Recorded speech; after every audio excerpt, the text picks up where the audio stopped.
네, 안녕하세요. 자, 혼자가 아닌 함께하는 취업 자서베이트 로키입니다. 오늘 제가 말씀드려볼 주제는요, 바로 정말 많은 자기소개에서 나오는 성장과정 항목에 대해서 말씀을 드려볼까 해요. 자, 그래서 성장과정 항목은 가장 많이 빈출되는 곳은 아무래도 자유형식 자기소개에서 가장 많이 나오는 편인데요. 근데 우리가 보통 이 자기소개에서 성장과정 항목을 쓸 때 문제점이 뭐냐면은 내가 어릴 때 이야기가 나온다는 점입니다. 그래서 제가 뭐 어릴 때 뭐 형과 동생 사이에서 자랐었는데 그러다 보니까 중재 능력이 생겼었고 이걸 또 학창 시절에 어떻게 발휘했었고 대학 시절에 어떻게 했었고 블라블라로 굉장히 나의 어떤 그 성장했던 과정에 대한 나열로 가버린다는 게 문제거든요. 또 두 번째로는 특히 또 부모님이나 또 가족에 대한 이야기가 굉장히 많이 나오는 경향이 있습니다. 그래서 일단 첫 번째로 핵심 포인트 짚어드리면요. 성장 과정 항목은요. 단순히 내가 성장해왔던 과정을 모두 나열하는 게 아니라 내가 정말 성장할 수 있었던 특정 경험에 대한 과정을 서술한다고 생각해 주시면 되실 것 같습니다. 그러니까 무슨 말이냐면은 이게 신념이나 가치관을 보는 항목이거든요.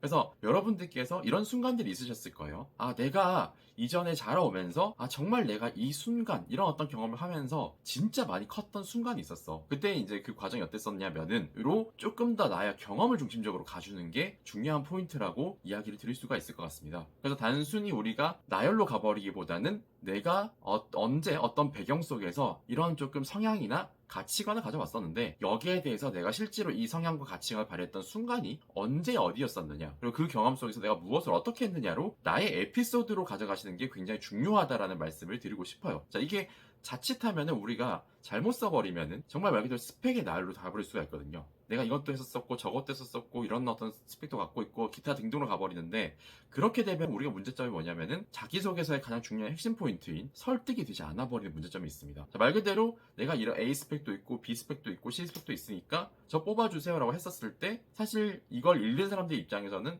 그래서 이 사람이 과연 이 직무에서 뭘 할 수 있을까에 대해서 다시 물어보게 된다는 거죠. 그렇기 때문에 성장과정 항목 그 이외에 다른 어떤 경험을 쓴 자기소개서에서 중요한 포인트가 뭐냐면요, 단순히 내가 이런 경험을 했습니다 해서 끝나는 게 아니라 내가 이런 과정을 통해서 이런 가치관을 갖게 되었는데 여기에 대해서 내가 이 능력을 이 직무가 필요한 능력을 언제 어디서 발휘해봤었습니다. 그게 언제였냐면은요 라고 나의 어떤 에피소드로 가져가시는 게 중요하다는 얘기죠. 그래서 단순한 나열로 가기보다는 나의 사건을 위주로 좀 얘기를 해주자. 그리고 하나 더 얘기 드린 부분은요, 이게 성장과정 항목이 나열로 갈 필요가 없는 게 우리는 사실 이력서와 입사 지원서에서 이미 내가 이런 것들을 해왔던 사람입니다 라는 포인트는 이야기를 하고 옵니다. 그렇기 때문에 최대한 성장과정 항목에서는 내가 이전까지 해왔던 경험에 대한 나열을 최소화해 주시고 정말 성장할 수 있었던 그 순간에 대한 사건을 위주로 써주시는 게 중요하다라는 말씀을 한 번 더 드리면서 오늘의 유튜브는 마무리할 수 있게 하겠습니다. 네, 감사합니다.